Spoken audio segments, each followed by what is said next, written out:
I'm Austinlugo. And I'm Andrew Hart. This is With Nothing to Say. Let's talk about His Girl Friday.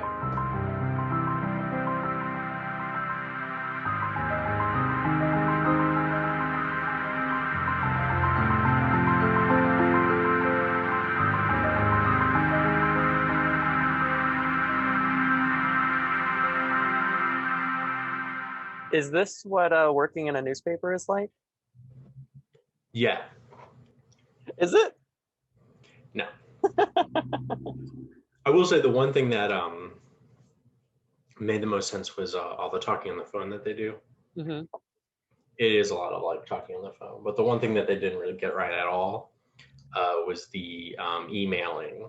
They didn't get that right at all. There was no emails at all sent throughout the entire movie, and every day I sent maybe like 20 emails a day. So that was very inaccurate. So, His Girl Friday is a 1940 Howard Hawks film. It's actually based on a play called The Front Page. There is a 1928 film of the same name.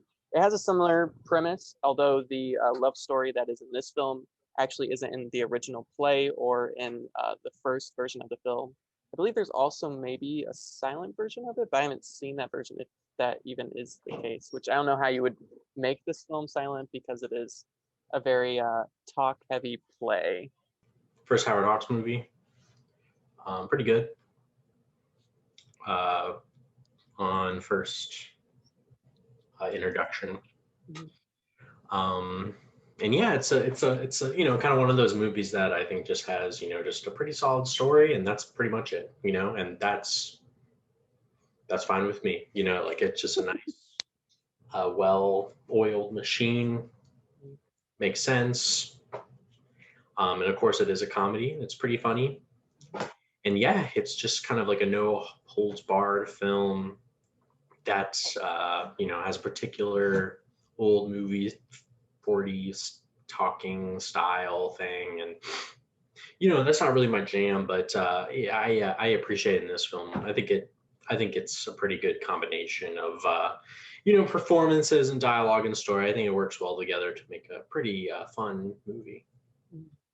So when we talked about what we were going to watch this week, of course, this was my pick for the week. And one of the reasons I picked this film in particular over, say, maybe George Pecor's Women or maybe one of the other talkies from the 1940s is because I think there's something really special about the dialogue here that's just so well tuned that in a lot of the talkies isn't the case. Of course, this is one of the earliest cases, but this is true of many of the films of the late 30s and early 40s, where you would have a film that's maybe 90 minutes, but the scripts for this film and films like it were, well into the 150, 200 pages because it's just so quick and it's just every single second, just line after line after line. And I think part of that has to do with, the fact that it comes from a play and you're trying to scrunch all of this into a short amount of time. But I think the other part of it is a natural reaction from uh, the period of the teens and 20s where you couldn't really talk in films, and I think this was sort of an overcompensation of sorts. Instead of not being able to talk at all, we went to just every single second, because this film, right, there's like no silence in this film. It is just constantly just on again and again and again. And I get why that doesn't necessarily appeal to everyone. It can, I suppose, get old after a while, but to me, I have a lot of admiration, especially for this film, because I think there's just a lot in this film going into second viewing that I didn't see the first time. Just a lot of the smaller jokes that just are just really clever. Yeah, I would agree. It's clever. There's a lot to admire. Mm-hmm. um yeah, it's just like I said, it's well oiled, and yeah, it's very solid. There's it's just, yeah, it's a machine that just it starts off really fast and very very yeah, it just starts out very fast, and then it ends at a very, it pretty much, except maybe closer to the end, it doesn't, yeah, like you said, really slow down. Now that I think about it, there's like really no breathing room at all. Yeah. Um, but that's like you said, it's almost like an experiment at that point. Mhm. So the film opens up with our we're in this big newsroom, which another interesting thing about this film, and this is true for a lot of the films during the studio era, is probably all of this film was shot on a set in a studio. So there's not a whole lot of locations, but our first location that we're introduced to is this sort of newsroom, super busy, a ton of people running around, just like all kinds of people talking at once. And our female protagonist comes in, whose, of course, name I don't remember because I never remember anybody's name. Do you remember her name? Hildy? Hildy, that's right, Hildy. It's Walter Yes, Burns and Hildy. Walter and Hildy, that's right. Okay, so Hildy comes in with what seems to be this just like lovable, dopey man who is just like following her down with like these big puppy dog eyes. And she's like, you wait here. I gotta go. I gotta go get some stuff done. And she's walking through the newsroom, and of course, everyone at the newsroom adores this woman. It's clear that she's, this incredible reporter, just above and beyond, very friendly. Everyone loves her, and there's just all these like little jokes going on. She'll have these like little conversations. There's this great joke where this woman walks up to her and Hildy asks, how are your cats? And she goes, oh, they had kittens again. And uh, and Hildy replies with, I don't even know what her reply is, but I know at the time that it was clever. Yeah. Yeah. And she walks into Walter's office, and basically the first thing she says to him is, I would like to speak to my ex-husband, kind of laying the groundwork of the comedic aspect of the film and the physical and sexual tension between these two characters. Yeah. Like you said, there's very few locations, and they're at each location for a while. Mm-hmm. So they have a conversation between the two of them for like several minutes. Mm-hmm. And yeah, she basically we established the fact that they used to be married, they're no longer married. And they also had a working relationship, and she's good at her job. And she is going to get married to this insurance guy named Bruce. Mm-hmm. And it's clear Walter doesn't like that. And he really wants her to work on it, but she's like, no, I'm settling down. I'm like, I'm done working. Forget about it. Yeah, and that's pretty much the conversation that they have. And like you said, like it's a very, very, there's a lot of clever retorts. There's a lot of clever dialogue. It's not just a conversation. It's little things here and there. Probably easily the funniest thing in the whole movie is Cary Grant when I wouldn't necessarily say that the acting in the movie is like the greatest thing ever, stuff ever. Like it's fine, it's suitable. Yeah. But Cary Grant, his insults to other characters are really good. They're like probably the best parts of the movie, in my opinion, in terms of like the comedy aspects of it. I mean, there's really not a lot of like physical comedy. There's like some physical comedy, but yeah, what I remember is when they're having a conversation, and that one short little chubby guy, he walks in to the office while they're having a conversation, and right when he walks in, Cary Grant is like, not right now, and he pushes it away and he leaves. That was a good that's about as like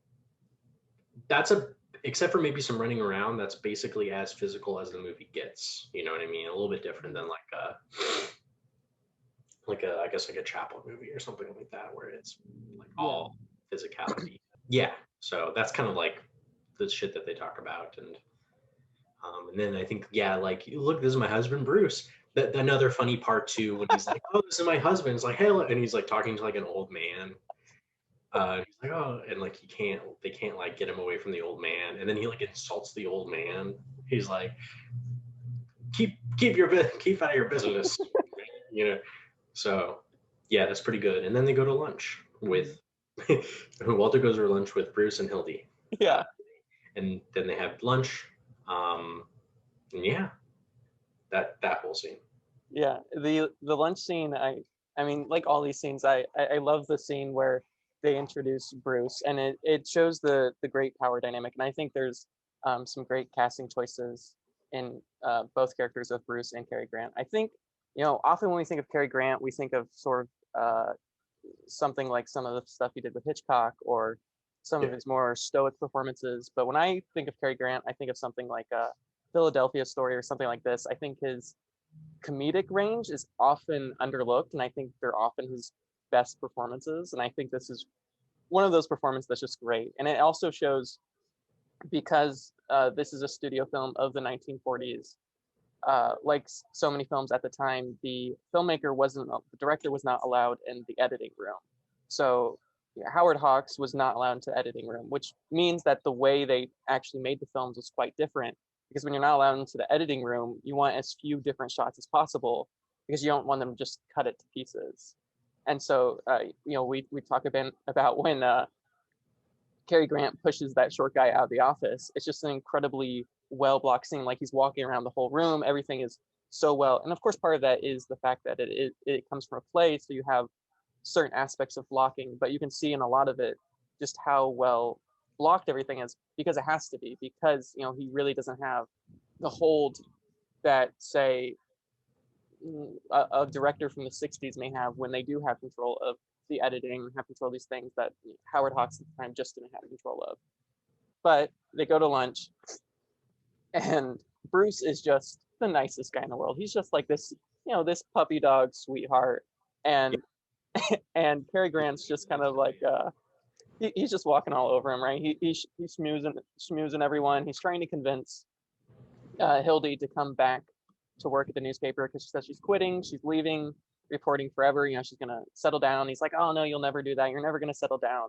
And he keeps pushing her and pushing her, and he starts making up these fake stories to get her to come back. And one of the fake stories is that one of the people he works with, the only good writer apparently at the newspaper, just had twins. He can't write. Don't you have like a team? Like, don't you have like different kinds of people? The one guy. Just one guy. And he had the audacity to have twins. Yeah, but then, like you said, he made that up, because then she's like, then Hildy is like, oh, didn't he get married only like 4 months ago? And he's like, oh yeah. Okay, well. And I love how Walter is, even though he's just like so quick on the lies, like the moment when he's caught in a lie, he just jumps to the next one. Like, he's just not phased at all. He just goes from lie to lie to lie, and it's incredible. I love it. And after a while, it's clear that Bruce is sort of buying into these lies, and they're talking about what becomes the crux of the story is that this man has been found guilty of shooting a police officer, and he is to be hanged the next day. Yep. And basically, what Walter is more convincing Bruce than he really is Hildy, is that if they don't write a newspaper article on him, he will be hanged. Yeah, because like they're talking about it, and I guess like the mayor or the sheriff, which we will know later, is he's they established that like they need I'm not even gonna say it. They need a certain contingent of people, being African Americans in the city, to vote for the mayor. Yeah.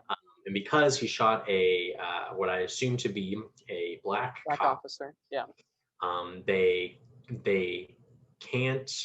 don't want to have him be ruled as insane, so they want to execute him to make it not seem, which is kind of funny to me. There's a certain irony in it. Yeah, it's like a weird kind of thing. Nothing much to say about that. Yeah, so but I think what they're getting at is that, like, I think he, from what they've seen, is that he is insane. Like, there's something kind of off about him. He isn't necessarily like a killer. He's just kind of off, because I think it's established that like he like lost his job after so many years, and he's extremely upset about it. Yeah, and he's like, you gotta write the story. You only gotta write it. Da, da, da. And she's like, no, we're moving to Albany, New York. And he's like, Albany, New York. He's like, yeah, we're going on a train. I think tomorrow or later. Tonight. Tonight, yeah, they're going on a train tonight to go to Albany and live there forever. Mhm. Okay. So he goes into Walter goes into the phone booth and he's able to call the people and say like, hey, can we like find a way to like come stop the train? I don't know if they actually did or not. But No, because they ended up being able to get her to stay, so they didn't need to stop the train. oh yeah, you talk about that. Yeah. So when he goes to the phone, the first thing he calls like basically his underling, who's just does whatever Walter tells him to do, and he says, can we dynamite the train tracks? Like that's his first question, and they're like, well, it'd be like a whole thing. They're like, okay, what are other options? I think one of the things they forgot, and perhaps this is just from like, because I haven't seen this film in maybe 4 or 5 years now, is I remember this being like a very fun, lighthearted film, and it is. But It is. there are some aspects of it that are it gets pretty dark, and especially when you listen to the dialogue more, that there's some pretty dark moments. And as far as journalists go, it's clear that none of them actually care for this man who is about to be hanged. Like Hildy doesn't really care. Walter doesn't really care. Bruce is oddly enough, Bruce is perhaps the only morally Not reprehensible. yeah character, and yet like he's played as this sort of like silly fool, which I think is a really interesting way to play a film. And I think it's also important to point out again that because this film came out in 1940, World War was happening, but at the time it was still called the European War. America was not yet in the war. We had no part of the war yet, and so there are a lot of references to Hitler and the World War, just kind of like Communism and the yeah. Soviets and stuff like that. That stuff's pretty funny too, in retrospect. And so he goes back to the table. He ends up being able to convince not really Hildy, but Bruce to push back their, grab a later train. And so then Hildy goes off to the reporter's room. And so at the reporter's room, which is one of my favorite rooms in the whole place, and this is actually where the film, the front page, begins. There is right outside the door is what seems to be the jail, and also right outside the window is the gallows. Yeah, it just seems like because the event is so crazy, they have like, well, maybe not. Maybe it's just like they have this room that's just set out for reporters to report on, so Mm-hmm. they don't have to like drive all over the city or anything like that, or like for Right. around the offices. They just have like a beat and they're there, and they have like phones on this table and desk and stuff like that. And yeah, they're reporters. They're basically stenographers. I mean, Yeah. there's like one. Hildy's like the only person who does any writing. Yeah. She's the only one in the room that does any kind of like typing. You know what I Actual mean? And typing. Yeah. but when something happens, all they do is like grab the phone. They're like, so it's like you know what I mean? It's like, oh, this happened. You know, they just like lose their they're just like calling people on the phone and stuff. Mm-hmm. I don't know if that's accurate or not, but it's funny. Yeah. I don't know. It's certainly enjoyable, and it's clear that they none of them really take their job seriously. They're all they all have they're all playing cards, and they'll just like kind of hang up their phone or whatever. And Hildy's in there, and they're all saying hello, and it's very clear that Hildy is by far the best reporter. Of She's course. just above and beyond all these other characters. And in walks another person's name I don't remember. The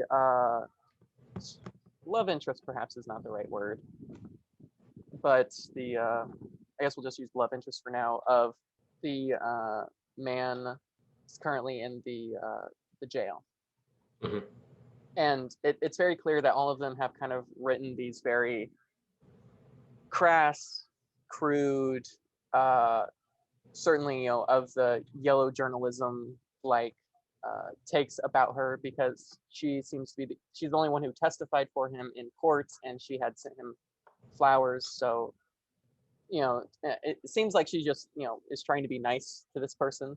Again, one of the few characters that isn't morally reprehensible, and they're all just like poking fun at her. And you can see that in this scenario, which I think is interesting, is they go a little too far, like they push it a little too far, and Hildy actually goes out there. The girl, the young woman, runs out of the room, and Hildy goes and kind of to comfort her. And you can see that in the like reporter's room, that there's like this moment of guilt, Yeah, they feel bad. which is I think it's interesting because I don't even think they feel guilty because of her. I think they mostly feel guilty because they know that Hildy was there and they feel like ashamed, right? Because I think if Hildy wasn't there, they wouldn't care because you see later in the film they're not morally great. Um, but they do feel guilty at this moment, and then Hildy, of course, comes back in and sort of shames them and is like, "Hey, maybe don't be like super mean to this person." Yeah, she's like freaking out, and Mhm. yeah, she's very upset, rightfully, because she's all over the newspapers and shit. Yeah. So the next scene is Hildy goes to the actual jail cell where the man has been arrested, and this is the only. It's probably the only reporting that is done in the whole movie for a movie about the newspapers. Yeah, and it's not really any good either. It was kind of like weird. She like goes in there and she bribes a cop. Yeah. So she bribes somebody. She goes in there and she talks to him, and she's like kind of talking to him about like she basically kind of like leads him along into like being like, oh yeah, you didn't actually mean to shoot and kill a guy, right? It's because of what you heard while you were listening to like a guy or something like at a park or something like that, right? And he's like, yeah, that's true, I did, yeah. And then she's like, all right, let's go. Like she doesn't talk to an expert or anything like that. She just kind of uses her own theory to like figure out like, oh, see, I was right. He's not. He's insane. He did not mean to kill that guy. He said right. He said right here. I don't know. It was. It's kind of funny, but I guess whatever. It's just simple. Let's just say she's right. Whatever. I guess. I don't know. Who knows? But And yeah, the guy. yeah, That guy is also really good. The guy who plays the. yeah, Yeah, he's good. I thought he was. His performance is very serious, and I was very. I was taken aback how serious it was. He was pretty yeah, good. Yeah, and then yeah, she's like. Yeah, she's like, I got it. I did it. I wrote the story. And she like goes in, and I think from here you kind of have this then kind of a thing that's almost separate from the story mhm, that Hildy is writing, where Walter is doing all he can to try to keep Hildy in town. You know what I mhm. mean? Not to quit and not to leave with Bruce. So there's kind of like this weird little thing where several things happen where Bruce gets in trouble, and throughout the movie, that's really funny because of situations. It's just funny situations, and like they accuse Bruce of like stealing a watch. Mhm. I think that's the first one. Yes. And he has to like Hildy has to bail him out of jail. Mhm. And I think like Hildy like gets like super mad about it. She's just like, oh my god, like I'm Yeah. done with this. And for some reason, Walter is like friends with like the biggest criminal in the city. Some sort of schmooze. Yeah. Yeah, it's like okay, which I thought was also kind of funny. And he is like, yeah, like like rough him up, like try to steal it. Like he's like beats him up and like steals his wallet or whatever. And I think another time too, maybe I think later on, I think he's like accused of like trying to like pick up a girl or something like that. And Yeah. those are pretty funny because like you said, Bruce is easily the most innocent man in the entire movie. He's completely free of any kind of like I guess he works in insurance, so maybe he's not, but he's definitely like completely innocent for the most part. And yeah, he gets in these situations, and that actor's pretty good too. Yeah, just that's kind of going on while the story is going on, the story criminal part. Yeah. It's sort of this B story at first, and I think it also shows the progression of Hildy as a character in a lot of ways because the first time he's arrested, she's like immediately there within like the moment she hears it, she's there. She's basically telling the cops that if you don't let him out, I'm going to write a bad story about you. And then the second time he's arrested, she's too concerned with other things going on. And as the film goes on, it takes more and more for her to get him out of jail until eventually she doesn't even realize that he's in jail. Yeah, because yeah, the scoop is juicy. And I guess like the next thing that happens is that you know the guy is alone with the sheriff and like a psychologist or something like that, and they're basically just like, we're almost done, let's go.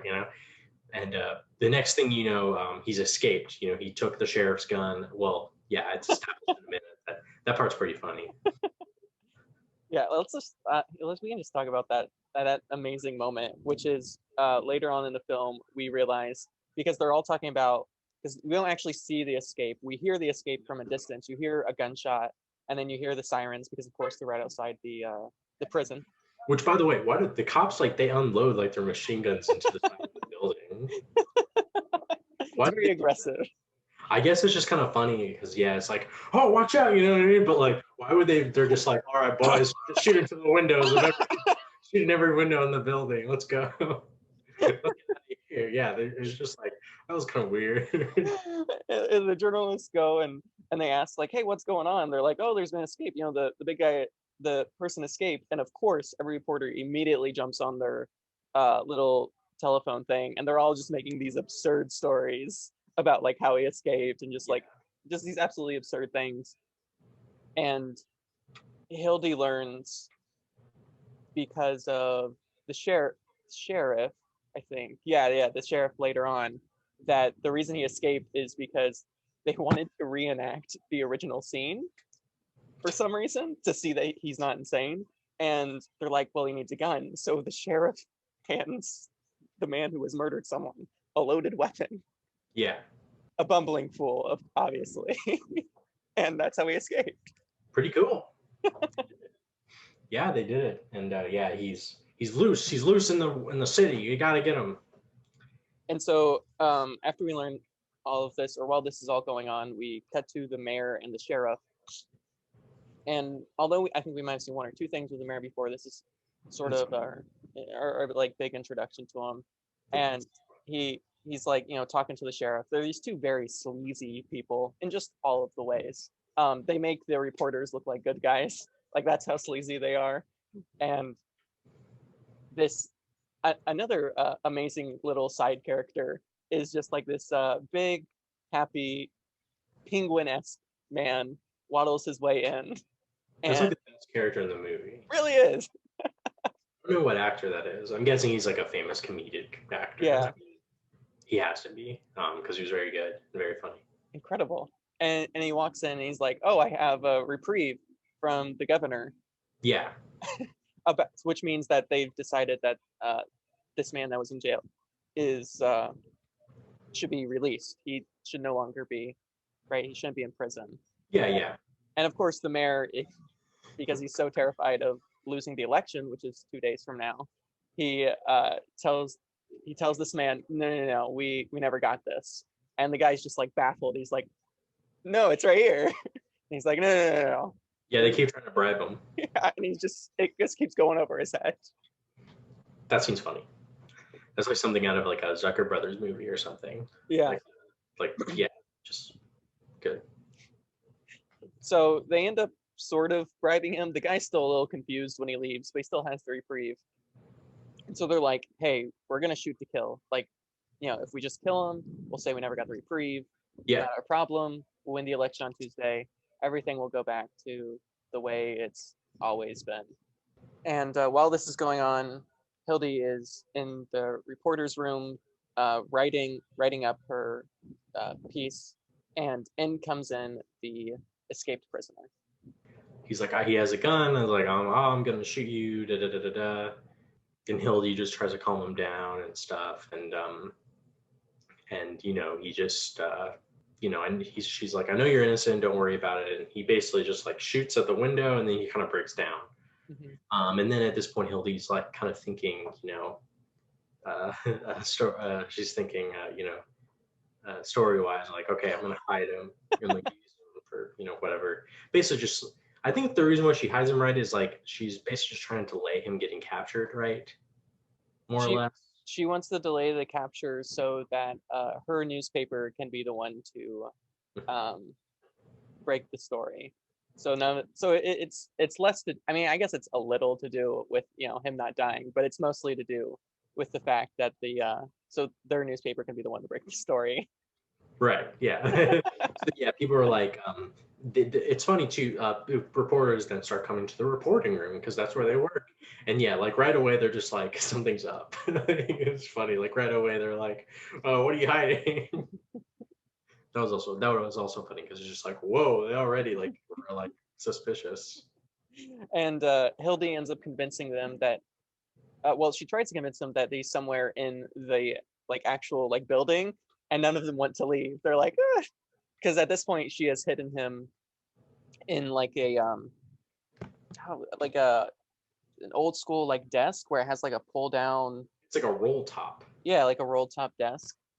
And she's like trying to convince them to like, hey, he might be in this building. We should go find him. And they're like, we already looked. We did our best. Yeah, nothing is making them leave the room. It's funny. But eventually Is this also when Bruce's mom comes by? I think that's what happens next. I think Bruce's mom is That's just another comes up crazy, next. weird scene. Like, it's just like, wait, why is Bruce's mom here? Hmm. Like, she's just like there. So part of this plot that we didn't talk about earlier is that Bruce lives with his mother. Mm-hmm. Of course he does. There's like an And old. yeah, she's like an old woman, and they are traveling with her to Albany. Why she's in whatever city they're in is never really. I think they're just in New York City. Are they in New York City? Okay. I think so. Yeah. Okay. So why they're in New York, or why the mother's in New York, isn't entirely clear. But she's there, and she barges into the room, and she's like, "Hey, my son keeps getting in jail. What's going on? Like, I'm not cool with it." And um, and as after she walks in, she's like arguing with Hildy. In walks in Walter with his, schmoozy criminal mastermind. And the criminal mastermind basically just picks this woman up and just drags her out of the room. Yeah, that was a weird scene. I don't know why she's there. Isn't she supposed to be in Albany? She's like upset because like maybe they were all visiting together. You know what I mean? Like they were all Yeah. visiting the city together, and they're like, okay, we'll go pick my mom and we'll go to the train and go back home to Albany. Mhm. But I don't know if there's any dialogue that establishes that, or maybe I missed it. But yeah, it's kind of funny There's to something early on that says, because when they're in the when they're all having dinner, it's three. They say 3 tickets because they're taking their mom with them. But yeah, there's not like a whole lot. And so of course by this time Walter has figured out that in the cabinet is the criminal, and much like Hildy, he wants to hold on to this story for as long as possible. He wants to have his newspaper be the one that releases the story, and he basically gives the criminal this signal. He says he's going to knock on the wood 3 times, and when he does, you can come out. And or before he gives them the signal, like this whole time, the guy's like complaining. He's like, "Hey, I really want to come out. It's getting really hot in here." And there's this moment where he says, "Hey, can I have some more air?" And Cary Grant like opens it up just a little bit and just like does this. I think in that scene too, doesn't he say Hildy has like the brain of a pancake? Yeah. I don't know where that comes from. No, that was good. That was good. Yeah, it's just like okay, he's like nasty. He's good. And so he closes back up the cabinet. The reporters all barge back in. They're all convinced that this guy is about to be caught at a house, like it is wherever his home is. Like Yeah. the police have surrounded it, and they're all convinced like that's the place. Obviously, it's not. And when the reporters realize this, they're like, "Wait a minute, why is Walter here? Like, what's going on?" They're very confused, but they're like, "This seems a little fishy," and they start pushing and pushing.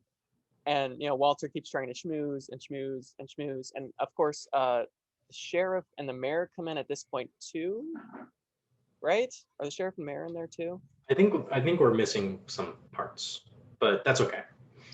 I think that I think only the sheriff and the mayor come in when they're like at the very end when it's Okay. who's in the desk. I think we're also forgetting about Molly jumping out the window. That's right. I don't know why I forgot about that scene originally too. So It's just it's kind of around that time. Like a lot of things yeah. happen in the movie, and it's kind of hard to pinpoint where things happen because everything is in the same spaces. Mm-hmm. So so I remember almost everything. You know what I mean? It's just like the Yeah. order is just kind of all over the place. That's But right. basically, Molly shows up. She knows that he's in the desk. Yeah. And she's like, and everybody is like, the reporters show up and they're like, Molly, where is he? Da-da-da-da. And she like freaks out. She jumps out the window. There's like 2 or 3 stores up in the air. But she survives. But yeah, she jumps out the window, and it's like, oh my god, that's dark. Super Yeah, dark. it's like, whoa, okay. It's like probably the darkest thing that happens in the movie. Yeah, she's just like, I'm jumping out the window. Bye, I'm out of here. And And the then, reactions are pretty dark. yeah, they're like, so and so jumped out the window. And they're getting on their phones. It was like, you're the one that did it. You're the one that made her jump out the window, dude. Yeah, but it doesn't matter. It's just like, But yeah, that's just kind of like one part of it that we didn't realize. But yeah, I think like next is that yeah, I think like she is kind of doing her thing, So and so into the death, she's writing her story, and I think at one point Bruce calls. I think yeah, like Bruce calls and is like, "Hey, I'm at the like we said early on. I'm at. Please, I need bail to get and where's my mother?" And Yeah. Hildy's like, "I don't really care." There's a scene where like she is like talking on the phone and like Bruce is talking at the phone at the same time, and it's like a crazy scene because they're just like yelling at in phones and stuff like that. There's a lot Yeah. of phone stuff. That scene is pretty good, and yeah, and I think Bruce like I think yeah, Bruce is like, well, I'm leaving. Goodbye. Like Yeah. you're crazy. You're crazy. Like I've been arrested like tons of times now. And then Louis, the criminal guy, he shows up too, and that scene's funny where he's like messed up. And yeah, he's just saying that he had to hit a police car while driving away with Yeah. Bruce's mom. And yeah, she's like, I don't know if she died or not. And Hildy's just like, well, she's dead. She's dead. Oh no. She's a little worried. She's like, oh no. But Walter's kind of for it, right? My fault. Oh no. Yeah, yeah, no, that's that part's like very funny. Because it's just like I guess she died. Yeah, but I'm trying to think what happens after that. I think they call and they're writing in the story, and I think we are getting kind of to the last part of the movie where the sheriff and the mayor and everyone kind of shows up at the end in the room to discuss the person in the desk. I don't think we're missing any other major points. I'm trying to think if sorry, it's so hard to figure out what happens when. Bruce comes back while she's writing the story. Yeah, no, he's been there like this whole time. Yeah, yeah. Yeah, and yeah, and we already talked about how he like has this like last conversation with her and she doesn't care. And so he leaves. Yeah, and so then we get to the last scene. The reporters again come back once again. They're even more suspicious than ever. And Walter's trying to schmooze. And now the sheriff is here, the sheriff, of course, as we said earlier, reveals that it's his gun. And the mayor's immediately just like, oh, you're not the sheriff anymore. We're gonna run with someone else. Just showing just like how easily he's just willing to let go of anybody to win the election. Really good. And they keep pestering. They're all pestering Walter because they're like, well, why are you here? This doesn't make any sense. And Walter, he goes to the desk and he slams on the desk 3 times. And he's like, there's absolutely no one here. And of course, he hits it 3 times and you hear the knock. Mm-hmm. And that's when everyone reveals that Walter's there. The police officers like surround the desk. They're like about to like shoot it out before they even open. And the only reason they don't shoot out is the reporters are all there and they're like gonna write the story. And so they're so terrified of a bad story being written about them. Is the only reason they don't just outright murder this guy. Yeah, no, yeah, they're about to murder him, and I think like they flip it up. Mm-hmm. There he is. They don't shoot him, and they take him away. Mm-hmm. But then after that, of course, there's more conversation into, I guess, the future of him, what will happen to him, and I think, yeah, that's pretty funny too, because the guy who sent the governor guy who sent the reprieve, he shows up and he says like, hey, he says to Hildy and Walter, these guys try to bribe me.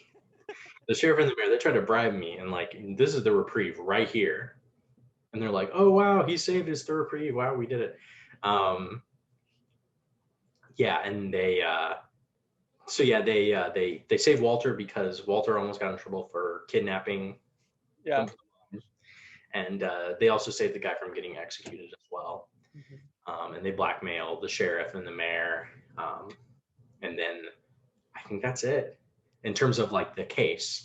And then everyone's gone. It's just like Walter and Hildy. They're in the room together, and they have like I think their last conversation. Yes, they have their final conversation, which is, Walter's like, well, the case is over. You did your part. I said you could go to Albany. You can go ahead and go to Albany. And she's kind of like, well, she at this point, loves Walter and she wants to be with him, and she's kind of, hurt by this. And then she gets a call. Yeah.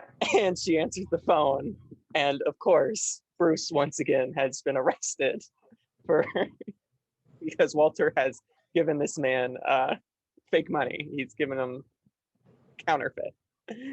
Yeah. So, which leads to, honestly, the part of the film that I think is the weakest, which is Hildy breaks down into tears. Well, breaks down into tears. I think she gives a really good performance through most of the film, but I kind of feel like maybe they should have done another take for the crying scene, because to me it felt a little fake. I mean, I know it's obviously fake, but like it felt, I don't know, it felt a little like cheesy. Not that like there shouldn't be a crying scene or like she wouldn't have this moment, because she's basically crying because she thought that Walter didn't love her anymore, but this is proof that they really do love each other and all that. But I think her like breakdown it's not the best, but it gets the point across, and then the film pretty much ends. That's basically how it ends. Yeah, I mean, she breaks down. She's like, "Oh, I thought that you were gonna fight for me," and yeah, he's like, "Oh, we should get married and go on a honeymoon to what? Niagara Falls. To Niagara Falls." But then, like, yeah, they said like there's like a story going on in Albany. Yeah, have the honeymoon in Albany. Just like literally leave the room. I don't even know. I guess they kiss and hug. I mean, it's not like it's not a very romantic ending, to be honest. The movie is weird because it's like you think you're going into like kind of like a romantic thing, but it really is like a movie about like the worst people in the world, like careerists, like politicians and journalists that like suck. Yeah, like everyone's like pretty deplorable. It's really not that much different from like I don't know. Honestly, I like it more, but it's not that different from like a Coen Brothers movie, where something like especially like Burn After Reading or something like that, where everybody is like kind of like after their own bag, and everyone's like really dumb, like everyone is really really stupid, and they're all running around and getting in each other's way to the point where people like get hurt really bad. It's really not that different from like a movie like Burn After Reading or something like that. So yeah, it's not like a romantic kind of thing where it's super sweet. It's really not a sweet movie at all. It's pretty it's not like super dark, but there's some dark moments, I guess. Yeah. So out of 10, what would you rate this movie, Andrew? I would give it a 7 out of 10. It's pretty good. When I think about like this movie and like the movie like The Apartment, which of course we watched recently, I just like The Apartment more. I just think like a movie like The Apartment is just so much better because it's like it's not that different in terms of like the era it's trying to portray. But I find The Apartment is about as funny, and it has way more emotional twists and turns that are more hard hitting than His Girl Friday. Yeah. His Girl Friday is just like you said. It's pretty stark. It's pretty simple.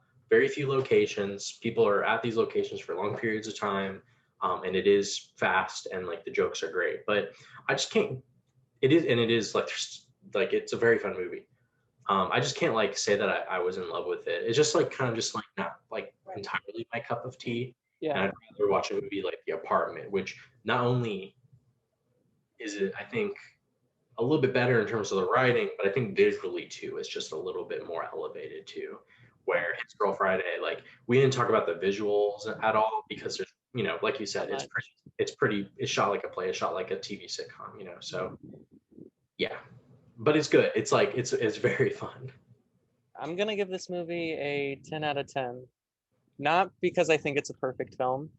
I think in certain aspects, The Apartment is a better film. But the thing that I love about this movie is no matter how many times I watch it, I genuinely laugh out loud. I find this film to be just so funny and so clever. And I think Cary Grant's performance is just spectacular, and many of the performance in it are spectacular. And even though I don't think, as I said, it's a perfect film by any means, and I could think of plenty of films that are, better cinematic, better technically, better visually, better written. I think this is just a film that I will never not enjoy. It's just, I just love it, and that's all I have. We're talking about like like the ratings that we give movies. Yeah. I think it's true to the fact that like a 10 doesn't have to be a perfect movie. Mhm. You know, like if you give a movie a 10 or 5 stars or whatever, I don't think it necessarily has to be a perfect movie. Right. You Yeah. know, I think it can just be like a feeling, you know what I mean? So, which is really what you should, you know, if you're rating a movie, which, you know, rating a movie is kind of, you know, I like rating movies just because it gives me kind of like a, you know, an idea of how much I Mhm. enjoyed a movie, but that's really what it should be. It should almost be like a gut feeling rather than kind Right. of like a, you know, like, oh, you know, it's like almost like a calculation. It really just should be kind of like a feeling. Yeah. So yeah, I see what you mean. Yeah. Well, thank you all for listening. You can find me, Austin Lugo, at Austinlugo12. You can find me on Twitter at ADHarp24.